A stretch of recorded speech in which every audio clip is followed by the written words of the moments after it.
the civilization which gave rise to them, by the way, the Roman Catholic Church created that civilization, is at an end.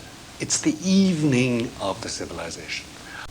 They no longer believe. They don't live Christian lives. They're no longer Christian in their behavior. They may have been baptized.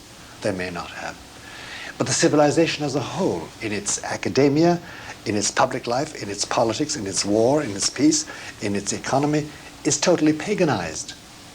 The civilization has ceased to be Christian. And the Catholic Church, which created that civilization, the Roman Catholic organization which did, is disappearing with it.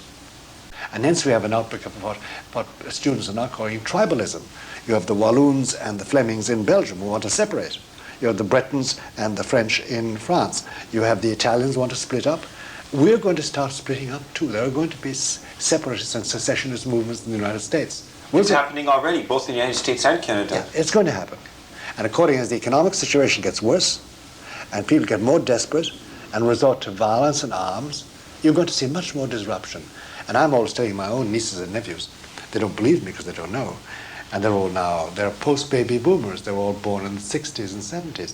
I always say to them, you don't know it, kids, but you have already lived the best years of your American lives. And you can say the same to people in Canada. You've already lived the best years of your Canadian life. You may not have liked it, but compared to what's coming, it was a paradise. But everything is breaking up. And that is because finally Christ has said, I'm turning my back on this civilization. It has ceased to be Christian, and he's letting it break up. That's the situation. So there's no getting out of it. And we'd better make up our minds that that's bad enough. But built into that is the battle between us, the war between us and Satan for souls. We are all responsible, primarily for my own soul and then for those around me. But don't get any grandiose ideas that you can save the world, change it all back. You can't. The Pope can't. Because this is it's an ongoing one-way street. And at the end of it, there's a chasm. And the chasm is destruction of all that we have ever stood for, civilizationally and culturally. It's going out the window. We've bastardized our art, and we've bastardized our drama. There is no new, vivid literature growing up. There are no great poets, great dramatists, great writers, great philosophers. It's a desert at the present moment. People often speak about the change from communism in Eastern Europe. People forget that for 75 years, and for the best part of 45 years, most of those millions were bastardized intellectually by the great lie of the communist utopia. They were corrupt socially, morally, by no law except the law of force. They forget what Solzhenitsyn knew very well and said openly. A nation without a moral fiber cannot succeed with the best resources in the world, because finally ideas have consequences, and faith must be there to create something. We haven't got any. God is expelled.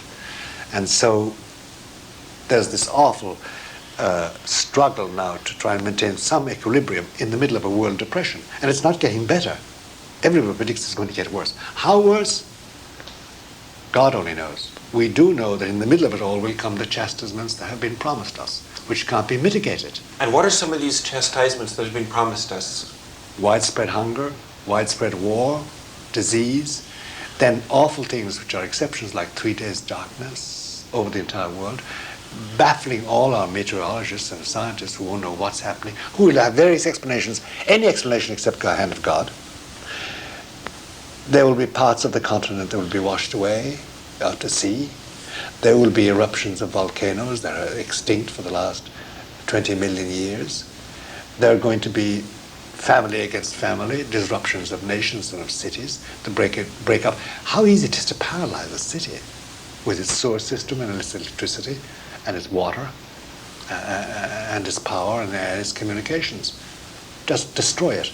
And we already had a foretaste in the World Trade Center here where they're going to blow it up. Well, certainly any large city is a sitting duck now for any terrorist who wants to plant a bomb in some skyscraper. You know, I have a nightmare sometimes. I wrote about it in one book of mine, that people are sitting at their TVs looking at St. Peter's, and that dome is imploded with a bomb and collapses. I have a nightmare that's going to happen. And we'll see it on TV. It will be destroyed. And that would be symbolic of the collapse of Western civilization as we would know it. And of the organization, the Roman Catholic organization. And when you look at it coldly and objectively, it doesn't matter two hoots, finally. God can manage all that.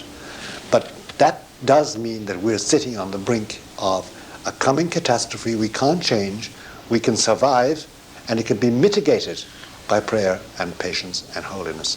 But we can't avoid it any longer. What can a family do to protect itself? Because I know people that, let's say, figure that some type of socialistic government is going to take over. We're going to be in a worldwide depression, and they're making all kinds of preparations that say they're trying to store some guns in their basement. They are investing in financial instruments to make sure that they'll have enough when they retire. Is that going to save them? No, it won't save them. It may help some of them survive physically, but morally about their children. What's going to happen to children in the schools where they're taught pagan doctrine, where their outcome-based education makes them little robots because they're affective. The affective side of their character is under control. They've been taught to say yes and no according to the will of the state. And that's what's happening.